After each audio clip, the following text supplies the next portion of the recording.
Hello everyone, good afternoon and welcome to SAVE, a TV show that's brought to you today by Citizens Against Family Violence. I'm Jessica Plasters, the Patrick County Victim Advocate. And I'm Sandy Dawson, the Martinsville, Henry County Sexual Assault Case Manager and Victim Advocate as well. I've got a mouthful. All right, with us today we have a very special guest from the Southern Virginia Child Advocacy Center. So we're going to let her, introduce herself and tell us about that agency and what her role there is. Okay. My name is Emma Beneke, and I am the Child Forensic Interview Specialist at the Southern Virginia Child Advocacy Center in Rocky Mount. Got a mouthful too. Yeah, I got a mouthful too. In our role, we respond to child abuse and allegations of child abuse and neglect through treatment, advocacy, prevention, and education. And we do facilitate a multidisciplinary response to child abuse in Franklin County. Our primary service area is Franklin County, but we do whatever we can to support surrounding areas. And as a forensic interviewer, I occasionally do forensic interviews as courtesy for other counties. Okay, you just mentioned forensic interviewer, so tell us about that. What is that work? Okay, a forensic interview is a developmentally sensitive way of questioning a child about allegations of abuse or neglect. And that could be sexual abuse, it could be physical abuse, or it could be that the child has witnessed some form of violence. And so it's a way of gathering that information that's investigatively sound, and of course the most important part of that is that it's developmentally sensitive. Okay, so these are recorded interviews? Mm-hmm. They're recorded interviews. We have state-of-the-art recording equipment in an interview room with a one-way mirror that goes to an observation room. So another part of forensic interviewing is that it's done with a multidisciplinary approach. So while I conduct an interview, then we have law enforcement investigators and child protective services investigators who observe the interview and can have input in what the child is asked. So when you say developmentally sensitive, explain that to me. Well, every child is different. Right. And so forensic interview training always includes a component of child development. And understanding kind of a child's attention span, understanding what different age groups may be most comfortable with, what kind of language to use when you're addressing a child at different developmental stages. Does that answer your question? It does. It does. I was going to ask that too. But So when you all are doing your work there, can people just walk in off the street and make a report? Well, we offer information about the resources in the community to anybody who comes in. We have a prevention specialist who provides family advocacy to anybody who comes in for any reason. If we have general inquiries from the community, then we certainly refer them to whatever agency might be most appropriate.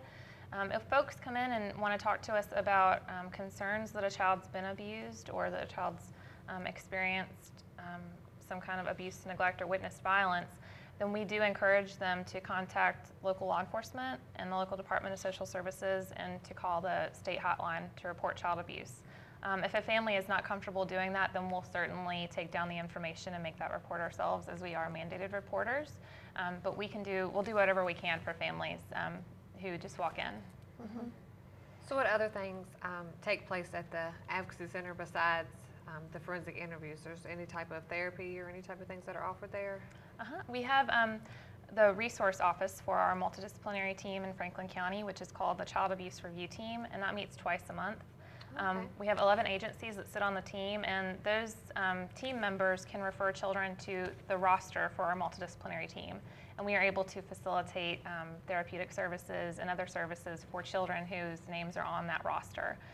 And so in our facility, we have a family therapy room and a child play therapy room, and so we're able to get therapeutic services for children and their non-offending caregivers at our center. Oh, that's awesome. So you have other agencies that come in and use the facility as well? We do. We primarily work with law enforcement and the Department of Social Services, but for therapeutic services, we contract with a number of counseling agencies that are in Franklin County and the Roanoke area, and many of them also serve Martinsville and Henry County. Okay. So do they just come in and use the facility, or do y'all have actual people that or therapists that provide the play therapy there through the Child Advocacy Center? Right.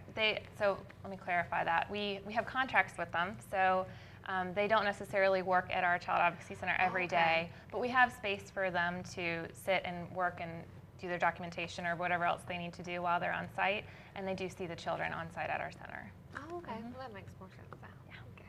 So when, I know the times that I've been involved with the Child Advocacy Center, it actually came about that I was an advocate on a case from Patrick County, and we came into the facility, and I actually sat in the front in the little lobby area with the family. I haven't had the time to be in the forensic part. Can you tell us more about the facility? I know when I first go in, there's a little lobby area with toys and everything so that the family and the kids can just sit and wait while whoever's being interviewed. What else would someone find there? Well, we have, I think I didn't mention, we also house the CASA program for Franklin County, or the Court-Appointed Special Advocate Program. So, of course, our Director of Volunteer Services, who oversees that program, has her own office space. We have 2 staff devoted to our CASA program. It's 1 full-time and 1 part-time, and we have 27 CASA volunteers. Wow. And so they often will use our facility for either report writing or meeting with family members or other people involved in their cases on which they're advocating for children. We have a prevention office where we have many resources available for families who come in, a lot of educational information for the community. And so you'd find all of that on our first floor, which we kind of address as our general services floor. And our second floor is more of our victim services floor, so that's where you would find our forensic interview room, the observation room. We also have a medical room.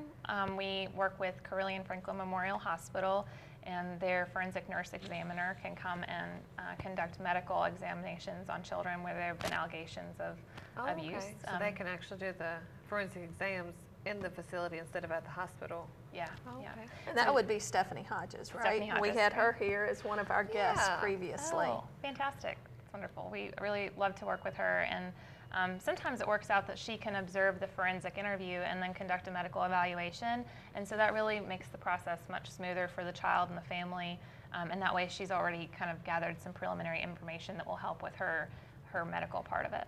Well, that's really good. Probably makes it more comfortable for the children. For the exam's not comfortable anyhow, but to have it there instead of at the hospital, it probably is more comfortable for the family and the child, I would say. Yeah. I know initially when I first became acquainted with the Child Advocacy Center, I heard all about the decor upstairs, that it's very child-friendly. Can you describe that? Yeah, we have a kind of beach and ocean theme throughout the facility. I want to go there. I do too. So, I can't go on a vacation right now, so maybe I'll just go to Franklin County. yeah, it's great. I don't even need to go on We vacation. need so therapy. there you go. But we have murals that have been painted by many community members. We've had some art students from the Franklin County school system who've come in. We've had students from Ferrum College who've helped paint murals in the building. And now we have a setup where all of our interns who come through from the local colleges and universities will make sure they do a mural before they leave. So we're constantly adding to the artwork. Wow. Yeah.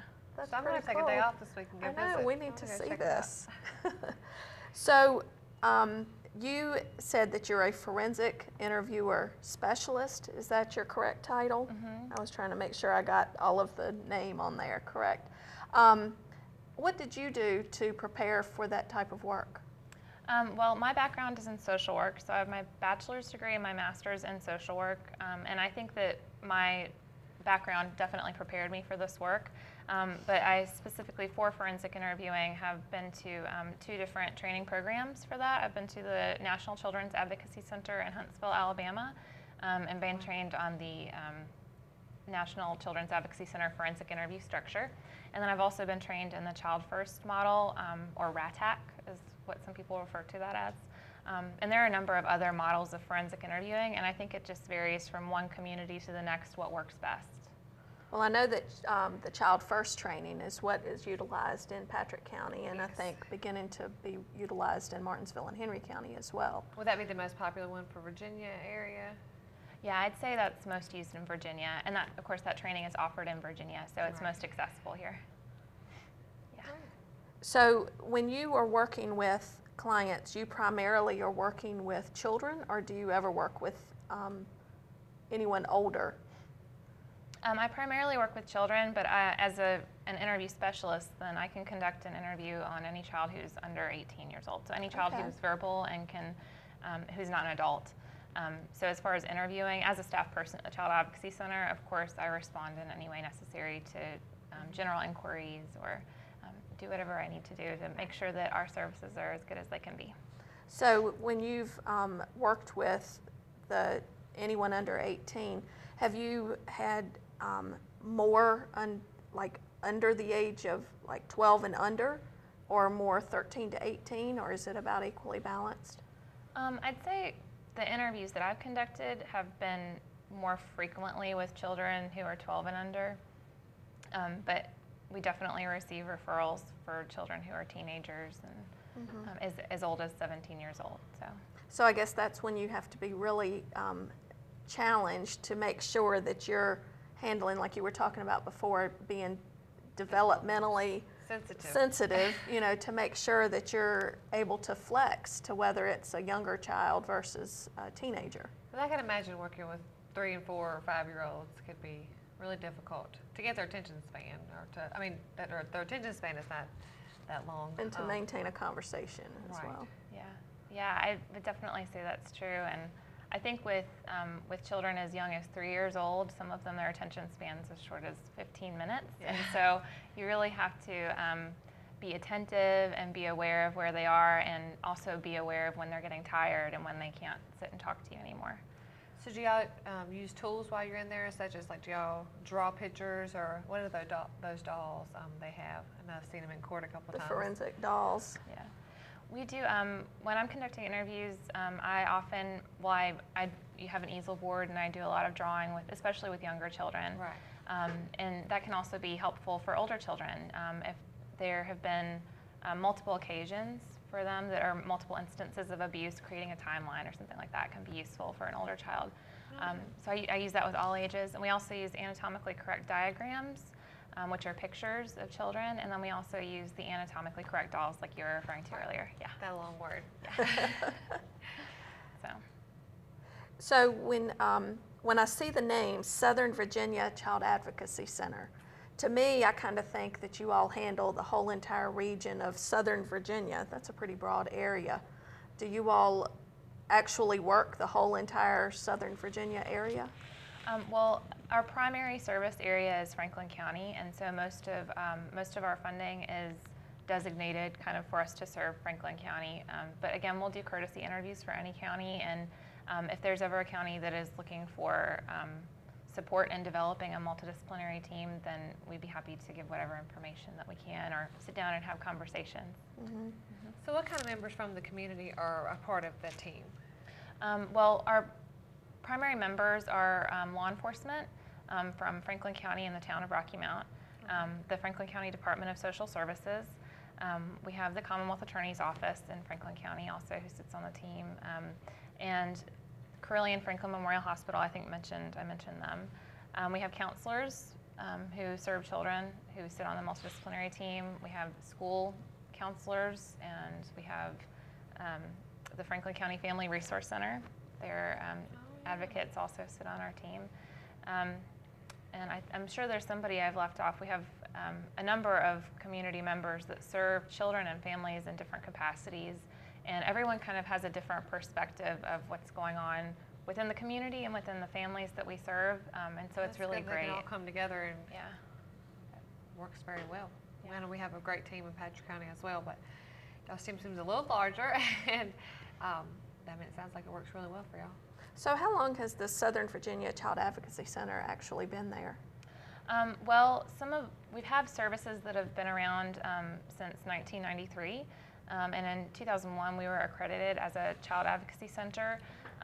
So the first program that existed originally was the Franklin County CASA program, and so that kind of moved out into a nonprofit umbrella, whereas it used to be under the Franklin County government, and then we kind of have grown from there. Joyce Moran is our executive officer, and she's been with us since, or has really grown the agency from the ground up since 1993.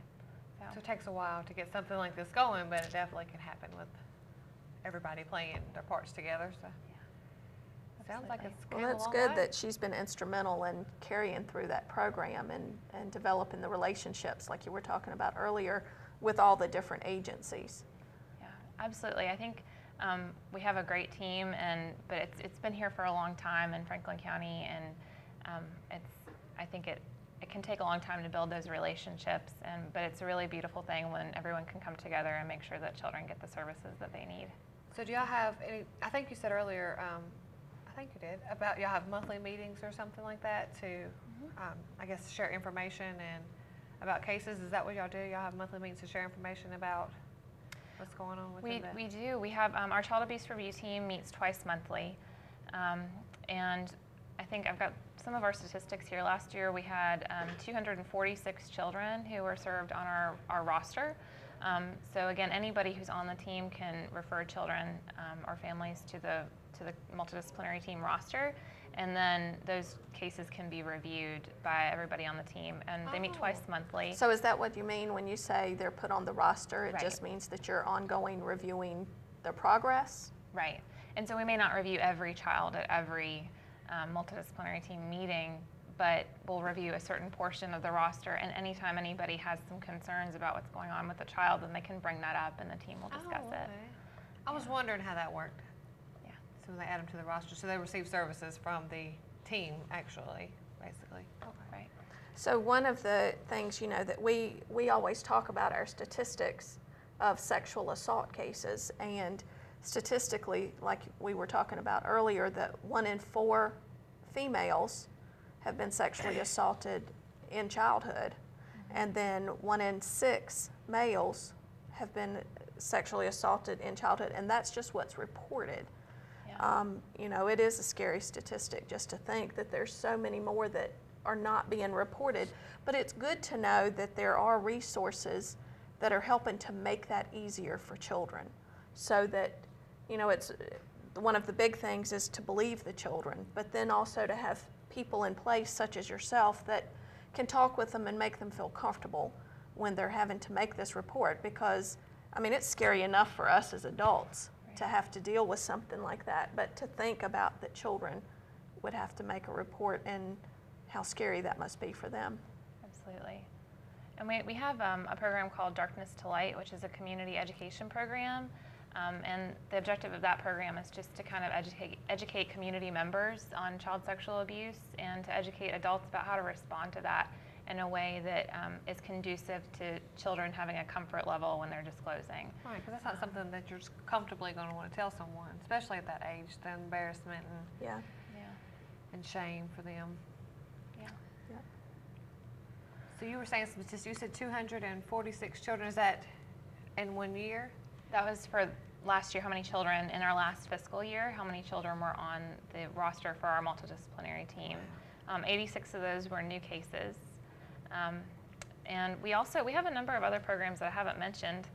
We also have an adult education program called WATCH, or What About the Children, and that's a parent education program that's geared towards parents who are co-parenting and maybe have been through a divorce or a separation. And that is aimed at educating parents on how children are impacted when there's conflict in a family. That's cool. We also Is that a free, I'm sorry, is that a free program provided through y'all, or is that, how did someone get into that program? Well, the WATCH program is something that any adult can walk in and ask to take. It costs $50. However, we do Okay. offer a sliding scale rate. So if a person is below our income bracket, which I can't remember off the top of my head, then they can pay as low as $25 That to take sounds the like class. a really good program. So anyone could walk off the street and want to take that program, just to better their parenting skills, basically? Absolutely, yeah. Well, that sounds That's really great. neat. We also have a program called Jolly Jackets, and that's open for the public October through March. We collect coats, hats, mittens, and gloves. And anybody who needs a coat or a hat can just come in and get one. We ask that families not take more than 5 at a time, just because we want to make sure there's enough to go around. But that's something else that anybody can walk in and benefit from. That's neat. That's a really good program, too. Mm-hmm. So y'all got a lot of things going on out of that one agency. It sounds like y'all have a wonderful, wonderful thing going, definitely. And definitely helping a lot of families in the community. Well, we really appreciate you being here today and sharing with us about the Child Advocacy Center. I think the work that you're doing is vitally important, and I'm glad that we get to partner with you all too when we're with our teams and coming through to utilize your facilities. Well, and I appreciate being here today, and again, I'm thankful to be at the Child Advocacy Center and to witness what is done there for the community, and it's wonderful to work with you ladies. All right, thank you. Thank We're going to you. take a commercial break and we'll be right back.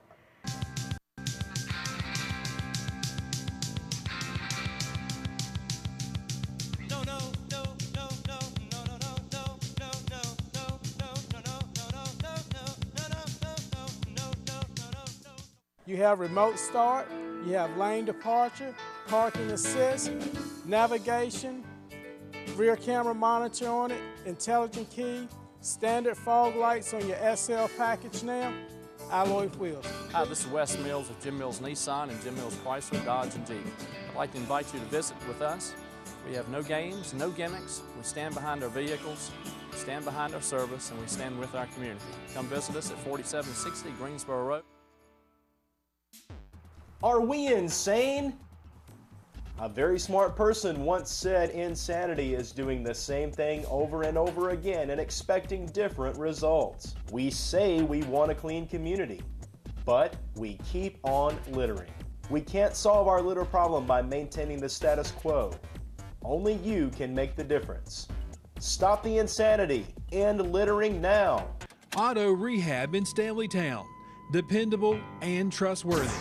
Auto Rehab, your area's certified auto repair shop, using state-of-the-art equipment for all your transmission and engine needs. From the simple oil change, tune-ups, to diesel repair for all makes and models. Auto Rehab is your local, dependable repair shop, located behind Stanleytown Elementary School. Just follow the signs to Auto Rehab. You're watching BTW 21, your neighborhood network, the pride of Martinsville and Henry County. 1-800-656-9488. Commercial, residential, and vehicle. The mobile unit is just a call away. Offices located in Oak Level across from Lucky 2 Market on 220. Daniel's Auto Glass, when only the best will do.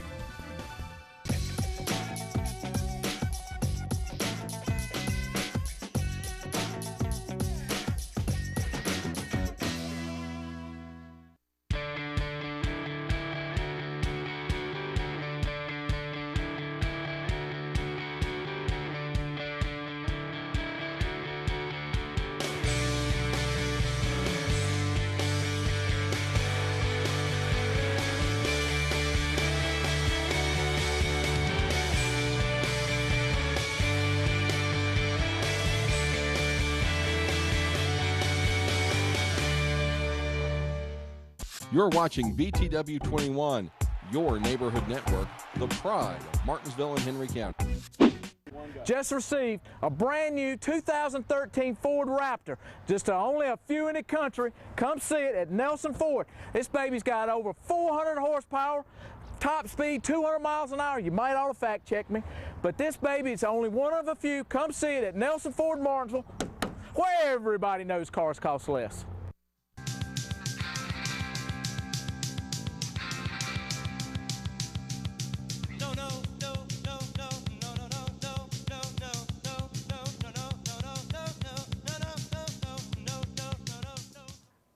Hello and welcome back to SAVE. We're really thankful that we were able to have Emma on from the Child Advocacy Center to talk with us about that. And as we've been doing for the last several weeks, each week we cover another step of the healing journey. And last week we talked about breaking your silence and actually retelling your story or reading your story out loud. But today we're moving into step 7, and that's pretty much just to address the fact that you may be at a point, if you're going through all the other steps, that you feel like you don't even want to go on. You know, oftentimes if you have become sick from some type of illness, then lots of times, you know, you hear the saying that you have to get worse before you get better. Sometimes it is very difficult to go through the healing process, But to know that that's normal is very important. It's important to know that there's going to be times where you're going to feel down or feel worse, and that you may re-feel some of the emotion. You might go into shock or denial again. You may feel angry about the situation, have some depression, and then other times, other days, you might feel really good and it's not really affecting you. What you need to know is that that is very normal. There's no set pattern, like we've talked about. There's no set time frame for people to go through this. This is a work in progress, and it's definitely a journey that you go on. Once you commit to healing and recovery, you don't want to turn back. Just keep pressing forward. But it's important that you treat yourself with respect and compassion as you try to heal. You wouldn't tell someone that is sick not to take care of themselves. You want to take care of yourself while you're dealing with this through this process. So some of the things that's important to do, it's important to use self-care.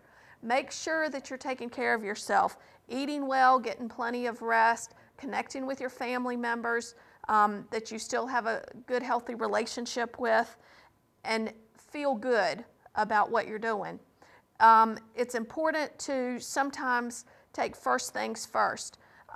Sometimes it's helpful to stop things from spinning around, and you might have to say, okay, what do I need to do first to take care of myself right now? And it might be just as simple as getting something to eat or going to the bathroom, just taking a time out. It's important that you have an emergency list, and that would be the things to do in case you completely go mind blank and can't figure out exactly what to do. That you know you can go down this list of ideas so that you make sure that you're getting your needs met and taking care of yourself.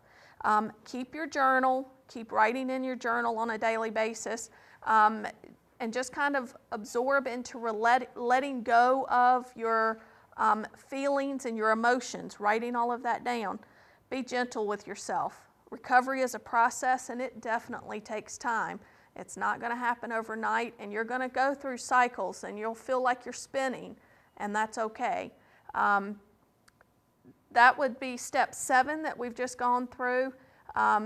Make sure that you're taking care of yourself. If at any time you want to go back through the other steps and you need somebody just to talk to see what to do and how to do that, please call us at Citizens Against Family Violence. The number is 632-8701. My name is Sandy Dawson, and I'm the Sexual Violence Case Manager, and I would love to work with you on your healing journey. So thank you again for being with us, and we look forward to seeing you again next week.